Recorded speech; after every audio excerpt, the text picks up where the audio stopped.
kwamba EWURA ni nani na EWURA CCC ni nani. EWURA ni mdhibiti wa huduma za nishati na maji. Huyu ndio anayedhibiti ubora ili tupate umeme wa uhakika na wenye ubora. Huyu ndio anayepanga bei, uniti moja ya umeme tununue kwa bei gani mijini na vijijini kulingana na pato la Mtanzania wa eneo husika. Huyu ndiye anayedhibiti ubora wa maji, lakini pia anayepanga bei uniti moja inunuliwe kwa bei gani na kuhakikisha hayo maji yanakuwa na ubora unaostahili kwa mwananchi. Lakini pia EWURA ndiye anayepanga bei za mafuta na gesi. Unavyoona kila Jumatano ya kwanza ya mwezi huwa kuna bei mpya inakuja inapangwa na EWURA, inatangazwa. Lakini pia EWURA huyu ndo anayetoa leseni. Anatoa leseni kwenye sheli zote za mafuta, anayetoa leseni ni yeye.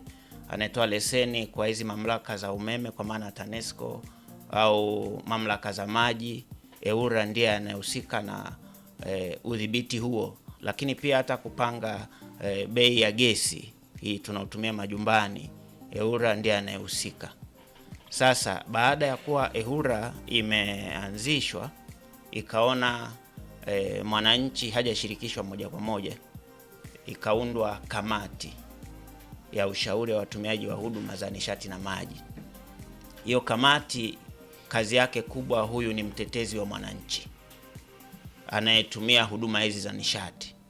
Sasa baada ya kuwa kamati hizi zimeundwa, baraza hili limeundwa la kitaifa, sasa litamfikiaje Mtanzania wa Kigoma huku, litafikiaje Mtanzania anaishi Kasulu, anaishi mikoani?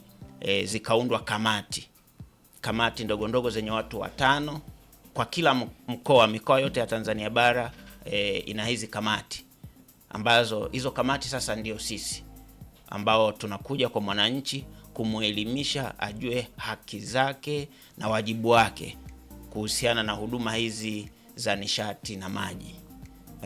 Moja ya majukumu makubwa ya EWURA CCC kwanza ni kuhakikisha mwananchi anapatiwa elimu stahiki na ya kutosha kuhusiana na huduma anazozitumia za maji, umeme na gesi. Kwa hiyo kuna haki zake ambazo lazima azijue.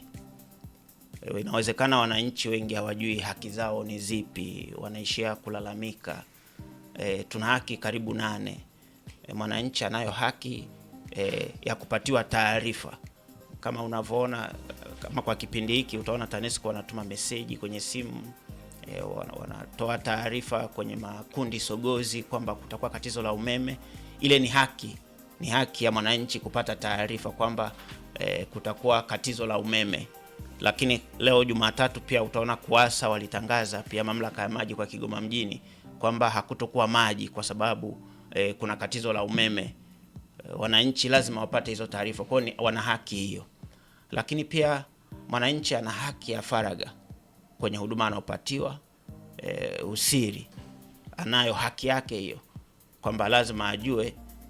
Lakini pia mwananchi anatakiwa kujua kwamba ana haki ya kudai fidia pale ambapo watoa huduma hawa hawatomhudumia ipasavyo.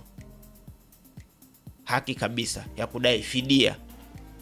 Na fidia sidhani kama wananchi wengi wanajua. Sidhani, lakini ndio maana tumekuja hapa ili tujaribu kuelezana. Mfano mdogo tu kwa taratibu za umeme.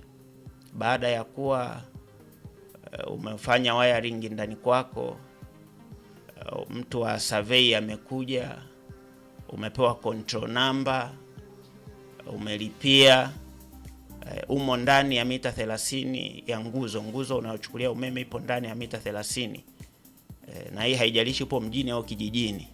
Sheria inamtaka mtoa huduma baada ya kuwa umelipia, toka siku hiyo umelipia, ndani ya siku 30 aje akuhudumie. Sasa huo muda ukipita wa siku 30, umepita mwezi mmoja, miwili, mitatu, una haki ya kudai fidia. Tuna fidia kama umekucheleweshea? Ndio. Una haki kwa sababu umekwisha lipia. Una haki ya kudai fidia shilingi 100,000 kwa mkupuo na shilingi 5,000 kwa kila siku ya kazi waliokucheleweshea huduma. Kwa hiyo Unadai wapi? na Unadai wapi kwenye mamlaka ipi? Asante. Utamdai mtoa huduma Wapi? kwa maana kama ni Mahakamani? TANESCO hapana. Ndio maana sisi tupo, sisi ni watetezi wa wananchi. Kesi ya umeme au maji au gesi haiendi mahakamani. Inakuja EWURA kwa kupitia EWURA CCC. Ndio maana tukasema kule sisi ni watetezi wa mwananchi.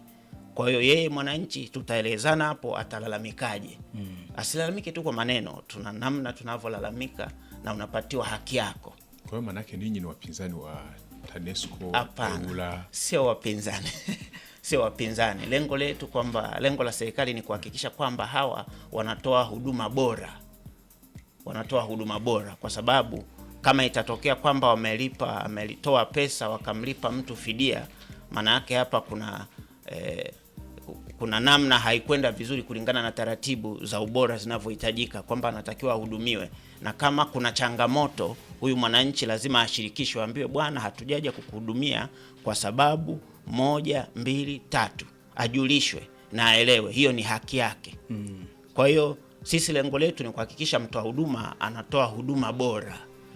Na wala sisi sio wapinzani wao, hapana.